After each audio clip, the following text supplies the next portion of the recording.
जय श्री दादाजी। ब्रह्मर्षि बर्फानी दादाजी के अनेक आश्रमों में से सबसे प्रमुख आश्रम पवित्र नदी नर्मदा के तट पर अमरकंटक में स्थित है।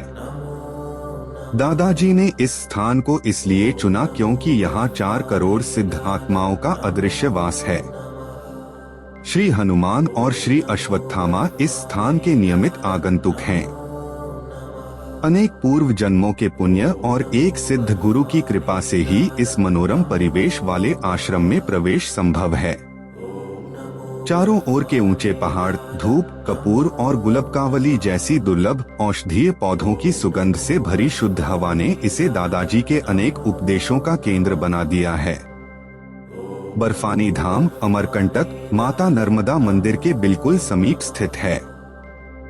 1980 ईस्वी से पहले यहाँ एक बहुत छोटी पुरानी इमारत थी। उस पुरानी इमारत में भूमिगत एक गुफा है जिसका प्रवेश द्वार चट्टानों को काटकर बना है और ऊपर से सीढ़ियां कमरे की ओर जाती हैं। कमरे में प्रवेश के समय विशेष सावधानी बरतनी होती है।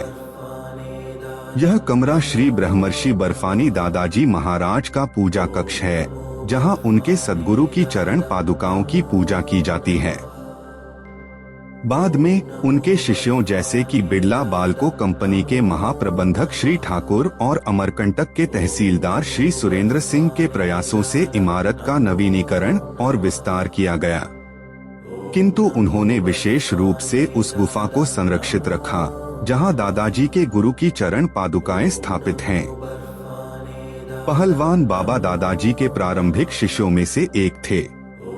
6 फीट से अधिक ऊंचा कद और उतना ही बलिष्ठ शरीर होने के कारण वे पहलवान बाबा के नाम से जाने गए। उनका असली नाम किसी को नहीं पता था। दादाजी के प्रारंभिक शिष्यों जैसे श्री पेरी वेंकटेश्वन, श्री परिहार, श्री सिद्धनाथ राठौड़, श्री रविंद्रनाथ केपी ने उन्हें दादाजी के शिष्य के रूप में पहचाना। श्री पहलवान बाबा जब से दादाजी हिमालय से अमरकंटक में रहने के लिए लौटे तब से दादाजी की सेवा कर रहे थे। ऐसा लगता था कि उनके जीवन का एकमात्र ध्येय दादाजी की रसोइया बनकर सेवा करना था। सिद्धनाथ राठौड़ ने बताया, जब मैंने पहली बार पहलवान बाबा को देखा तो वे सूखी रोटी बनाने में लगे हुए थे। वे एक बार में 5 रोटियां बनाते थे, एक अपने लिए रखते थे और बाकी 4 दादाजी और उनके शिष्यों के लिए। वे हरी मिर्च को 2 टुकड़ों में काटकर उनमें नमक भरकर थोड़े घी में तवे पर भूनते थे। दादाजी उन दिनों रोटी के साथ यही भाजी खाते थे। सिद्धनाथ राठौड़ रुके और मेरी ओर मुस्कुराते हुए देखा। मुझे ऐसा लगा कि मानो मैं उनके चेहरे पर इस धरती के किसी महापुरुष का पूरा युग देख रहा हूँ। जैसे जैसे दिन बीतते गए, दादाजी के दर्शन के लिए आने वाले भक्तों की संख्या बढ़ती गई। एक दिन अमरकंटक के मंदिर में पूजा करने वाले पुजारी 1 सप्ताह की छुट्टी पर चले गए।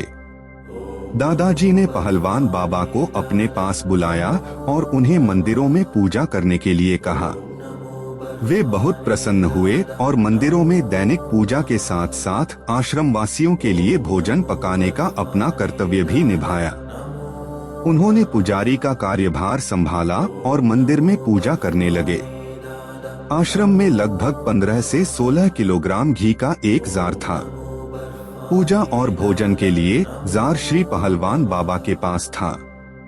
पुजारी का कार्यभार संभालने के 1 सप्ताह के भीतर ही जार खाली हो गया।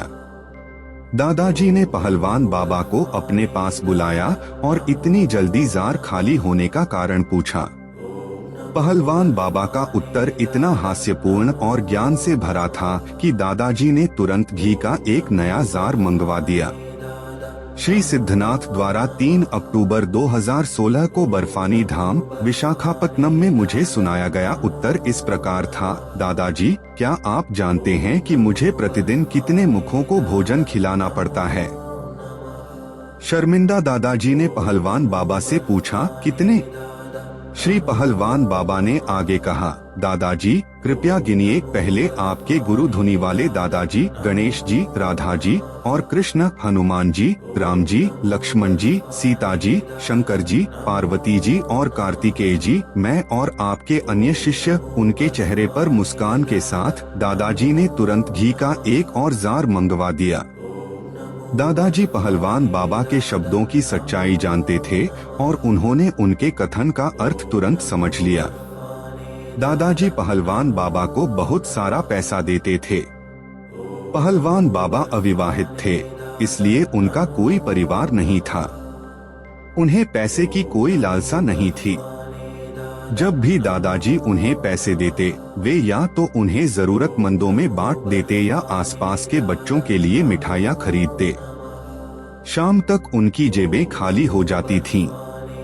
यह जानते हुए भी कि पहलवान बाबा की जेबें खाली हैं, दादाजी उन्हें और पैसे देते थे। लेकिन पहलवान बाबा अपनी जेब में एक पैसा भी नहीं रखते थे और सोने से पहले उसे जरूरतमंद लोगों में बांट देते थे।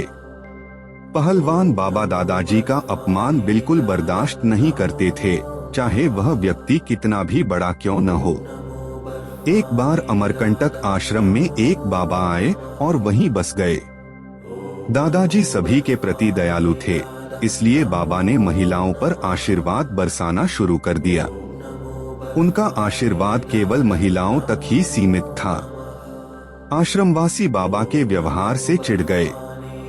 आश्रमवासियों के अनुरोध पर पहलवान बाबा ने हस्तक्षेप किया और बाबा को आशीर्वाद में भेदभाव के बारे में चेतावनी दी। बाबा क्रोधित हो गए और पहलवान बाबा पर ज्ञात सभी अपशब्दों की बौछार कर दी। पहलवान बाबा ने उन्हें तुरंत आश्रम छोड़ने के लिए कहा और अतिथि बाबा ने मना कर दिया। केरल के एक एक्यूप्रेशर विशेषज्ञ और दादाजी के शिष्य रविंद्रनाथ के अनुसार पहलवान बाबा ने बाबा को उनके सामान सहित कंधों पर उठाकर आश्रम से बाहर फेंक दिया। मैं रविंद्रनाथ पहलवान बाबा से अंतिम बार इंदौर आश्रम में मिला था। वे हमेशा की तरह दादाजी के लिए भोजन तैयार कर रहे थे। वह दिन उनका जन्मदिन था, पर उन्हें यह ज्ञात नहीं था। लेकिन दादाजी, जो सर्वव्यापी हैं, जानते थे कि वह दिन पहलवान बाबा का जन्मदिन है। इसलिए उन्होंने उन्हें सोने की अंगूठी उपहार में दी। दादाजी ने उनसे अपना दाहिना हाथ फैलाने के लिए कहा और उन्होंने उनकी एक उंगली में अंगूठी पहना दी। पहलवान बाबा ने 2 मिनट तक अंगूठी की सुंदरता को देखा, फिर उंगली से अंगूठी निकाली और दादाजी को यह टिप्पणी करते हुए वापस दे दी, दादाजी, अगर मैं सोने की अंगूठी पहनूंगा तो लोग कहेंगे कि अंगूठी तांबे की है, और अगर आप तांबे की अंगूठी पहनेंगे तो लोग कहेंगे कि यह सोने की है। लीजिए अपनी अंगूठी वापस। यह कहकर उन्होंने अंगूठी लौटा दी। दादाजी ने अपने चेहरे पर मुस्कान के साथ अंगूठी वापस ले ली। वह मुस्कान पहलवान बाबा के त्याग की गहराई व्यक्त कर रही थी। वे भौतिक मूल्यों से विरक्त रहे। उन्होंने भौतिक दुनिया से दूरी बनाए रखी। पहलवान बाबा का जीवन उनकी सभी व्यक्तिगत कमियों को ध्यान में रखते हुए सद्गुरु के प्रति भक्ति की गहराई को दर्शाता है। उन्होंने अपना पूरा जीवन दादाजी के चरणों में सेवा करते हुए बिताया। उनके खाते में कोई बैंक बैलेंस नहीं था। जब उन्होंने इस दुनिया को छोड़ा, तब भी उनकी जेबें खाली पाई गईं। पहलवान बाबा का जीवन अपने गुरु के प्रति एक शिष्य की भक्ति का एक विशिष्ट उदाहरण है। इस दुनिया में कोई भी ज्ञान भक्ति के बराबर नहीं हो सकता। ऐसी भक्ति वाले व्यक्ति को अनिवार्य रूप से अपने सद्गुरु में विलीन हो जाना चाहिए, उनके साथ एक हो जाना चाहिए। सद्गुरु उन्हें जन्म मृत्यु के चक्र से मुक्त कर देते हैं, इसलिए उन्हें इसकी चिंता नहीं रहती। जय श्री दादाजी।